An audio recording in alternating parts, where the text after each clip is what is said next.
Tonight, on his first visit to Scotland since Partygate, Boris Johnson travels north to talk about multi-million-pound green free ports. But is his message cutting through? I'm working very hard with my colleagues in Scotland on our joint agenda of uniting and levelling up and delivering for the people of the whole UK.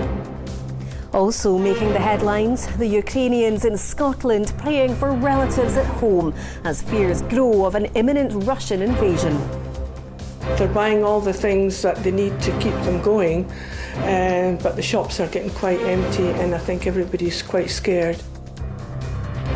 An inquiry gets underway into a post office computer system scandal that has ruined lives and reputations.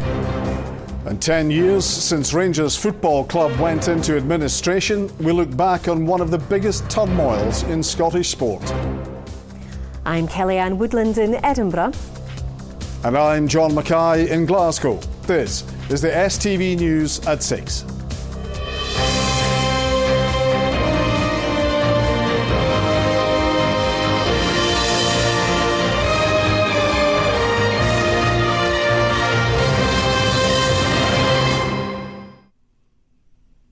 Good evening. The Prime Minister, Boris Johnson, has been visiting Scotland for the first time since Partygate. But there was no reunion with any Scottish Conservative MPs or MSPs after the party leader in Holyrood called for him to quit. Instead, he was here to commit to £52 million of investment in 2 new green free ports in Scotland. On a visit to Rosyth, he paid tribute to the Scottish Government's part in the new low-tax developments, although the Scottish Greens say they will not back free ports in government. Here's our political editor, Colin Mackay. You would expect sparks to fly when the Prime Minister comes to Scotland. He's under fire for lockdown-breaking Downing Street parties. Even his own side are calling on him to quit. So this levelling up tour is about showing the business of government goes on in every part of the country. I'm working very hard with my colleagues in Scotland on our joint agenda of uniting and levelling up and delivering for the people of the whole UK. But that message is not cutting through to the people of Rosyth. Everything that's going on now with these parties and things as well, it's just not really what our Prime Minister's meant to represent. He done wrong. I mean, we get penalised for it. He hasn't, I have no problems with the Conservative Party. I like some of their policies. I just don't like their leaders. And right now, even the Scottish Conservatives are none too keen on Boris Johnson. For the Prime Minister to have said repeatedly that he was not aware of any parties, he didn't go to any parties, to have in the last couple of weeks accepted that there maybe were events that could be seen by some of his parties and he was there, and now for the police to be investigating, it's not a comfortable place for the Prime Minister to be. Douglas Ross was too busy to meet the Prime Minister today, although he was just up the road from Rosyth in Perthshire. The Prime Minister has until the end of this week to respond to the police questionnaire on the Downing Street parties. All that is a process has got to be completed before I can say anything more, but I look forward to telling you a lot more in due course. But his main reason for being in Rosyth was to talk about green free ports after a deal with the Scottish Government to deliver 2 of the low-tax investment zones. If you look at the attitude of the Scottish Government, it's been fantastic. I think they've really got the point, and they can see the advantages of the free ports. I'm not allowed to give away the locations, but they can genuinely drive huge numbers of jobs and growth. He says that, but the bidding process doesn't even begin until the spring, with ports from Stranraer to the Cromarty Firth expected to bid for part of the £52 million investment, which would see tax allowances to support development in a 30-mile radius around each new green free port. Scottish Government's inputting by way of devolved tax benefits, so that will be on rates relief, on land and building transactions tax and other devolved benefits, so we're obviously contributing as well. But there's a split in the Scottish Government over this. The SNP say the deal will bring better paid green jobs and economic investment, but the Greens want as much to do with it as the Scottish Conservatives want with Boris Johnson.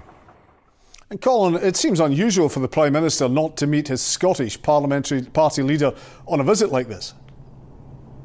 It's very unusual. Prime Ministers have been coming up to Scotland for years and always usually manage to sneak in a wee bit of party business alongside the government business. You know, Prime Ministers of all colours have done that, particularly in the run-up to an election. We're in the run-up to the May Council elections here in Scotland. I think if Douglas Ross had wanted to meet the Prime Minister would have managed to fit him in and find a little bit of space in his diary. He didn't meet any Conservative politicians today in Scotland, not even the Secretary of State, Alistair Jack, although that's because he was on holiday. He is one of the Prime Minister's biggest supporters, and if he could have, I'm sure he would have been here. But this was the Prime Minister's first visit to Scotland since COP26, and it was after that things really started to go downhill and fall apart for the Prime Minister. That's when we started getting revelation after revelation of these lockdown-breaking parties in Downing Street. That's what led to the rift with Douglas Ross. That's what led to Douglas Ross calling for the Prime Minister to resign. That's what led to the police investigation into the parties in Downing Street just now. The Prime Minister has until the end of this week to fill in that police questionnaire. He didn't want to take any questions on that today. In fact, he didn't want to take too many questions at all. I didn't get to interview him today. Most of the questions he was asked were actually about Ukraine. Not surprisingly, perhaps, given how close we are potentially to war. He says we could be within 48 hours of war in the Ukraine, but he also says there's still time to step back. Colin at Rosyth, thank you. Well, staying with that crisis, and Ukrainians in Scotland say it's an increasingly difficult time as they wait to see what the coming days hold amid fears of a Russian invasion. Tensions remain high that Russia could be planning military action as troops mass on Ukraine's borders. Louise Hosey reports. Botan and Natalia live in Blairgowrie, but at the moment their thoughts are firmly with their family and friends back in Ukraine and whether the possibility of a Russian invasion could soon become a reality. Well, we spoke to a cousin today and she was saying to me, well, they hadn't slept all night.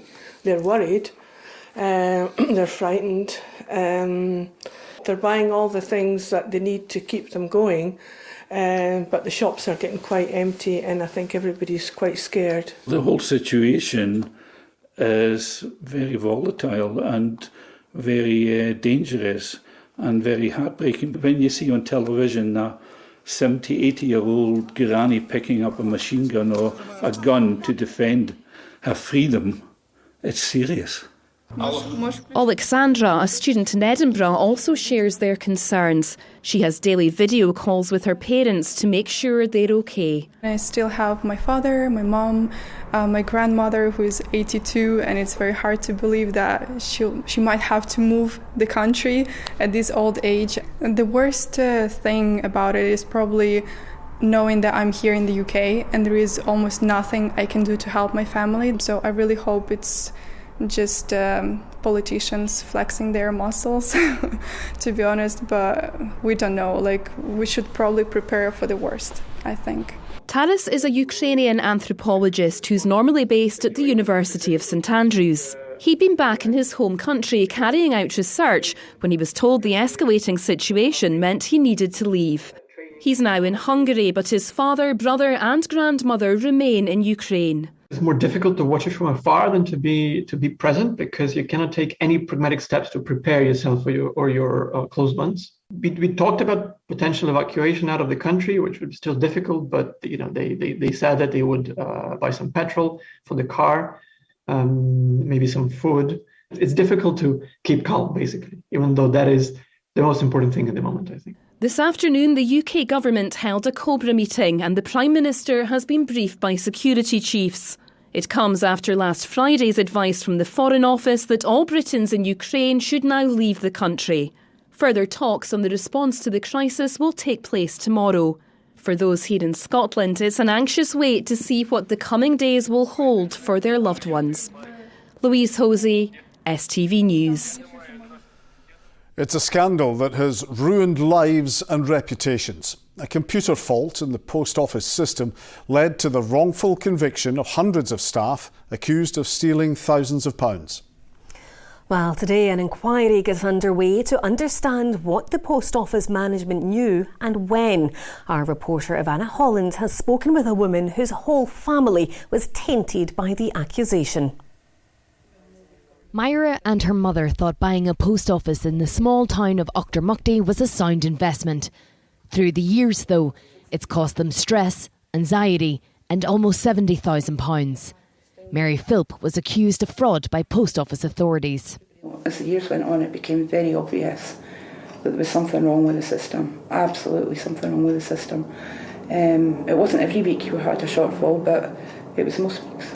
In one go you could have £2,500, or you could have, the last one where she got suspended was only £94. The whole family helped out to make up the shortfall, an act repeated across the UK as more than 700 sub-postmasters were wrongly accused of theft, fraud and false accounting due to a flaw in a computer system Horizon over the course of 14 years. Around £1 billion has been set aside by the UK government for compensation for this scandal, which is being described as one of the most widespread miscarriages of justice in British legal history. Only 72 people who were wrongly convicted of theft and fraud have had their name cleared. But the issue is a number of people, like Myra's mother, have died, never knowing they were exonerated. If you're accused of something you've not done and you know you've not done it and you can't fight it, it's horrible, absolutely horrible. Treated like criminals. My mother lost her livelihood, she was suspended, she didn't go to jail because of her age and only because of her age. But who were the thieves? It wasn't us, it was them. And nobody's been held to account yet. Campaigners say the sense of anger can't be overestimated. This has affected literally thousands of people, and this is the ones that we know about. I do hear stories from people who are now living in Australia and so on, that they don't want to bring back up the story. So we only know the ones who have come forward, really. And we're talking that it's well over 2,500 people. The inquiry is expected to last the rest of the year, a chance for those affected to finally have their say. Ivana Holland, STV News. A young mum who has a rare genetic heart condition says she was terrified something would happen to her baby after finding out he also had the disease. Suzanne Algio from Ayr was diagnosed with long QT syndrome just before her 30th birthday. It can cause abnormal heart rhythms and in some cases lead to sudden death. Suzanne is raising awareness about the work of British Heart Foundation scientists who have helped her manage the condition. Susan Ripple reports. Little Zachary was diagnosed with a rare heart condition at just 5 days old. His mum Suzanne knew there was a chance he'd inherited the disease from her, but she was shocked when the results came back. Nothing prepared me for the depth of emotion I would feel having my brand new little baby in my arms. So that already, emotions were already heightened. So then to be told that he had this condition that could be life-threatening, it was actually quite scary. He just seemed so small and vulnerable, and I just wanted to protect him. It brought back a lot of the anxiety she felt when she was diagnosed with the condition just before her 30th birthday. She'd been getting heart palpitations and felt faint and dizzy at the gym. It caused me a lot of anxiety. I think receiving the diagnosis, it made me worry just day to day. I had panic attacks. I was a bit anxious going out alone because I kept worrying that something was going to happen and no one would be around me that would know about my condition. But as the time went on, I adjusted to that and started to relax and accept that it was just a way of life, and I was grateful to be on medication to try and help to control the condition. A why? Is that a funny letter? Which is what they both do day to day, and they've even raised money for the British Heart Foundation to help fund research in labs like this. We may be able to edit genes that cause disease to revert them back to their normal state. We might be able to develop cell-based therapies so you could regenerate your heart. So if you have a heart attack, maybe we can come up with a cell-based therapy which will allow your heart to regenerate itself to a near normal state. Those are really cool bits of science. If we can apply those for the benefit of patients, I think we'll make some really big advances. And Suzanne hopes those advances will come in Zachary's lifetime. Susan Ripple, STV News, Ayr. OK, let's take a look at other stories across Scotland now. And people are being asked to share their views on plans to restrict the public use of fireworks. As part of the proposals, people will require a licence to set off displays and only be allowed to do so on specific days. The Scottish Government consultation runs until the 11th of March. Staff at 8 Scottish universities have walked out in the first of 5 days of strike action over pensions. The University and Colleges Union says proposed changes could lead to a 35% cut to members' guaranteed retirement income. 2 further walkouts are planned this month. Employers say the move is disappointing. It will have the greatest impact on people who already don't have savings or homes, young people, new entrants to the scheme. Those people in education are usually paid lower wages as well. So this is having a huge impact on people who work in education now, but it will really have a detrimental impact for the future of education. And the Scottish Child Payments has supported more than 100,000 children in its first year. The scheme provides low-income families with £520 a year for each child under 6. The Scottish Government plans to double the monthly payments from April. It's 10 years to the day since Rangers Football Club went into administration. That financial collapse followed months of speculation over huge debts and led to protests outside Ibrox.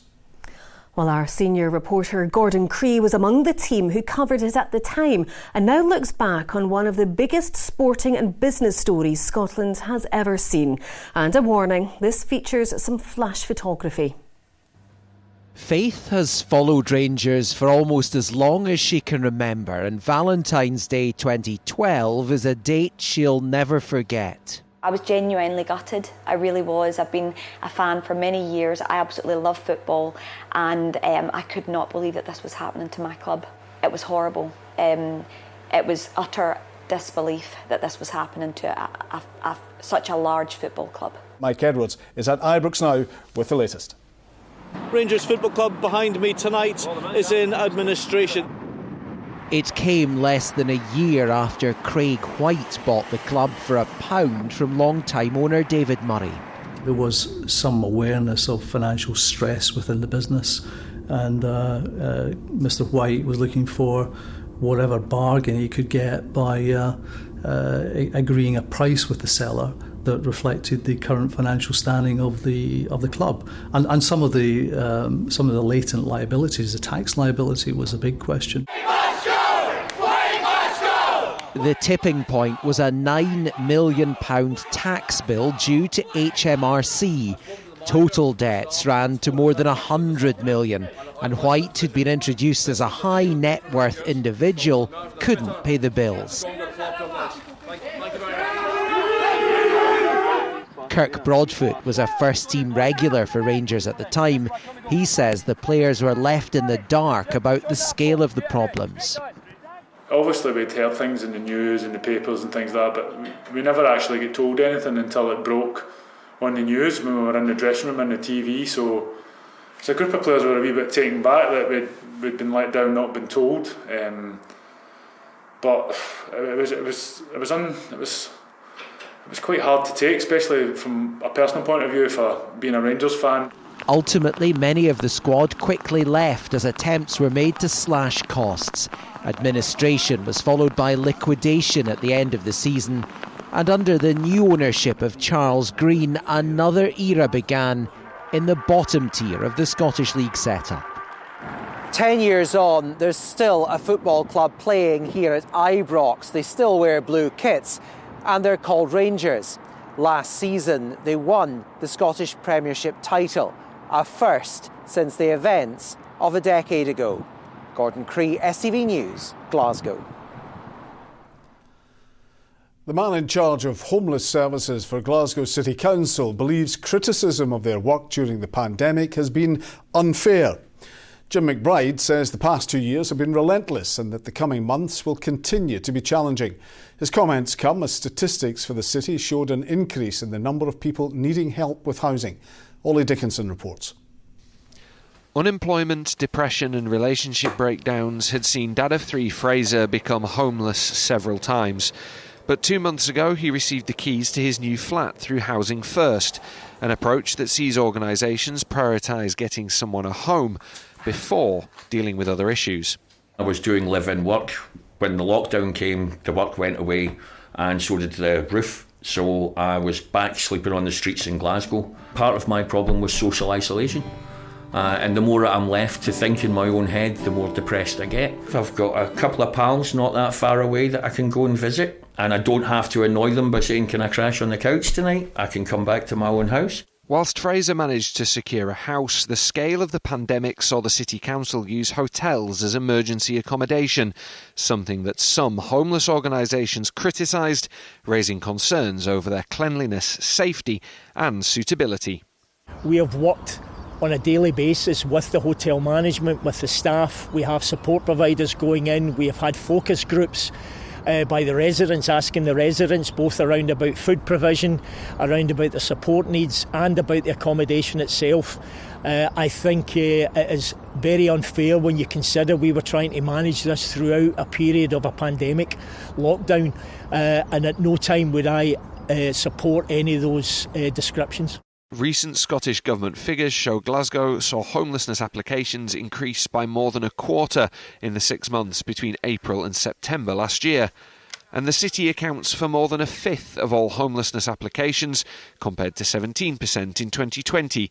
I think we're seeing that this social impact that the pandemic's had. We're seeing an increase in family breakdown. We're seeing more people required to access support for their financial circumstances. We're not unique in Glasgow to these pressures. As we emerge from the pandemic and with the rising cost of living beginning to bite, there are concerns that this is a situation that could yet pose more challenges. Ollie Dickinson, STV News, Glasgow. Now to the sport, and here's Raman.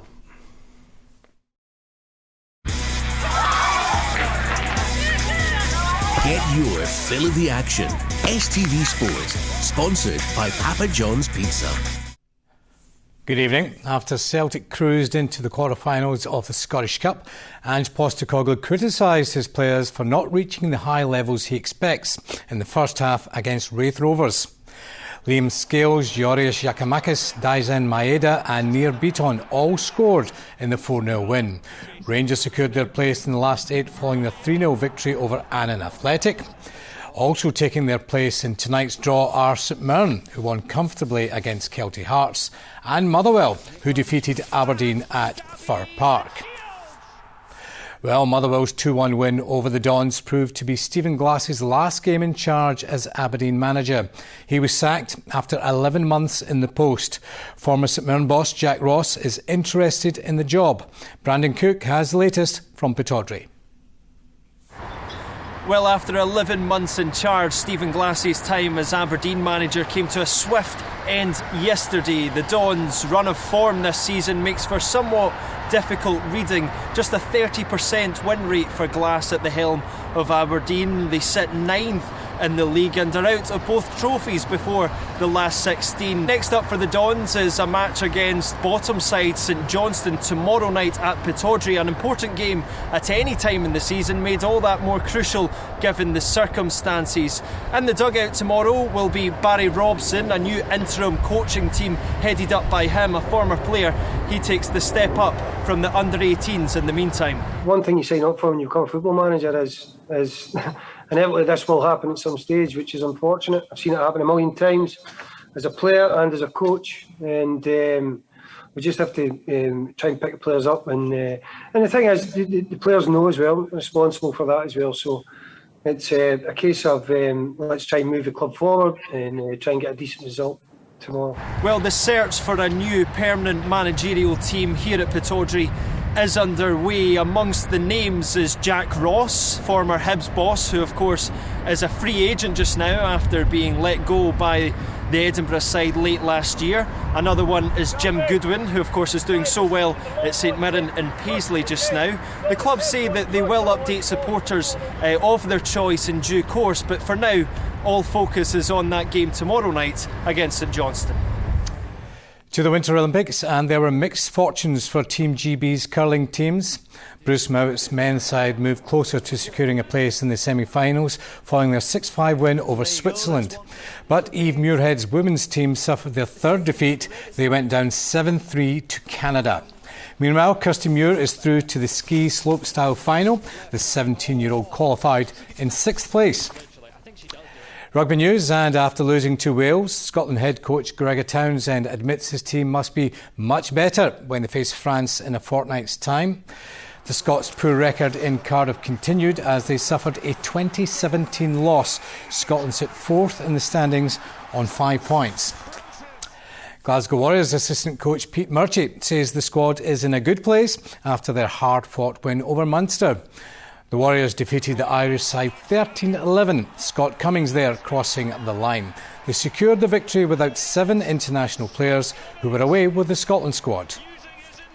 This period, it being the Six Nations, there's other guys who are getting opportunities and stepping up, so that's really pleasing as well. So it's showing the depth that we've got on our squad, that the guys who maybe didn't play quite as much as they would have wanted before Christmas are getting opportunities and taking them. So that's really important for any squad who wants to go and achieve something, that you've got that competition for places. So that's good to see as well. And one final piece of football news. Barry Ferguson has resigned as manager of Alloa Athletic. That's all sport tonight, folks. See you tomorrow.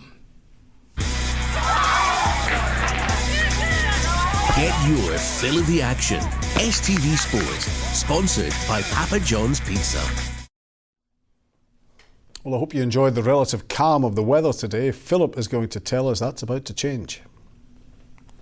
Hello, good evening. Well, earlier today, the Met Office named a further 2 storms. Overnight Wednesday into Thursday, we'll have Storm Dudley moving through, and that looks set to bring with it very, very strong winds, gusts of between 80 and 90 miles per hour along exposed coasts and on the tops of hills. Elsewhere, though, widely we could be seeing between 70 and 80 mile per hour winds across the whole of Scotland. Then through Friday, we'll have Storm Eunice moving in from the southwest. Now, that will mostly affect parts of England and Wales. For us here in Scotland, it could bring with it some snow across central and southern areas, so we will be keeping an eye on that. In the meantime, let's take a look at what's in store over the next couple of days. Here is the forecast. A light drizzle is coming in from the west.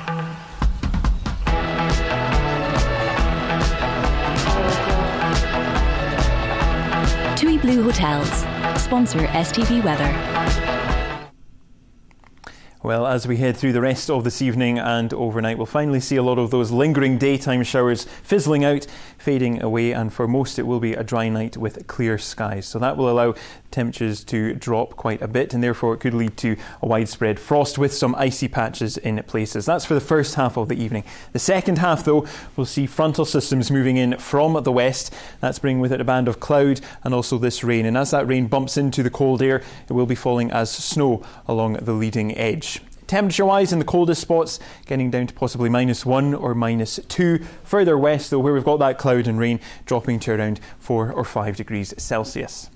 Now, looking ahead to tomorrow, and it will be a cold start to the day. Quite quickly through the morning, that band of rain and hill snow will work its way eastwards. Behind it, through the course of the afternoon, we're left with a mixture of sunny spells and further wintry showers that will be falling as snow on higher ground. Down to lower levels, though, a mixture of sleet and hail, temperatures reaching highs of 6 or 7 degrees Celsius. Now, looking ahead to Wednesday now, and in actual fact things will start off fairly calm with light winds, but quite quickly through the course of the afternoon things go downhill thanks to Storm Dudley approaching from the northwest. It won't be until overnight Wednesday into Thursday, though, that we see the strongest gusts, so we will be keeping an eye on that through the rest of this week. Bye-bye. TUI Blue Hotels sponsor STV Weather. That's it from us. I'll be back with Scotland tonight at 10:40. Do join John for that, and we're back tomorrow at 6 o'clock. From all of us here, bye-bye. Good night.